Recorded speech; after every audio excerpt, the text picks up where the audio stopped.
ব্রিটিশদের 200 বছর রাজত্বকালে ভারতীয়দের যেমন নিপীড়ন সহ্য করতে হয়েছিল অনেকদিন, তেমনি ভারতীয়দের অনেক উন্নতি হয়েছে। তার মধ্যে একটি অন্যতম উন্নতির দিক হলো আমরা কি লর্ড ডালহৌসি 1853 সালে ভারতে প্রথম রেলপথ স্থাপন করেছিলেন। সেই রেলপথটি কোথায় বোম্বে থেকে থানে পর্যন্ত রেলপথটি বিস্তৃত হয়েছিল। এই রেলপথ নির্মাণের অনেকগুলো কারণ ছিল। সেটা হচ্ছে যে ইংল্যান্ড থেকে যে শিল্প বিপ্লবের ফলে ইংল্যান্ড থেকে যে পণ্যগুলো উৎপাদিত হয়েছিল সেই পণ্যগুলো যাতে সহজে ভারতে প্রবেশ করতে পারে এবং ভারতীয় থেকে কাঁচামাল সেটাও যাতে সহজে ইংল্যান্ডে যেতে পারে, এবং এই বিস্তৃত ভারতবর্ষে যে নিজেদের একটা অধিকার কায়েম করা এবং প্রশাসনিক সুবিধার জন্য কিন্তু তারা এই রেলপথটা স্থাপন করেছিল। কিন্তু এই রেলপথ স্থাপনটা ব্রিটিশরা নিজেদের উদ্যোগে করলেও ভারতীয়দেরও কিন্তু অনেক উন্নতি হয়েছিল।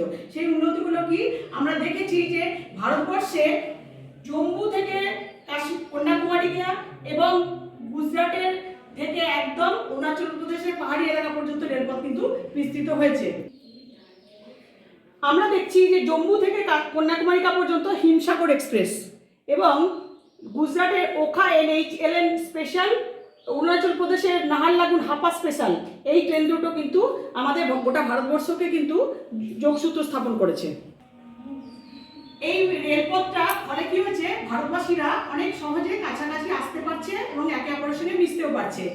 এবং আমরা জানি এই যে রেলপথে সব থেকে হচ্ছে একটা সহজলভ্য যানবাহন, কারণ বাস বা এরোপ্লেন যদি আমরা ব্যবহার করি সেখানে কিন্তু অনেক দূষণ হতে পারে, কিন্তু রেলে কিন্তু কোনো দূষণ, রেলপথে কম দূষণ হয়। এবং আমরা যদি যানজটে আবদ্ধ না হয় তাহলে রেলপথ কিন্তু খুব সহজে খুব দ্রুত পৌঁছে আমাদেরকে দিতে পারে। এবং রেলপথের মাধ্যমে আমাদের কি হয়, সব থেকে বড় কথা যে ভারতবর্ষের মধ্যে প্রত্যেকটা মানুষের মধ্যে একটা ঐক্য স্থাপন কিন্তু আমরা দেখতে পেয়েছি।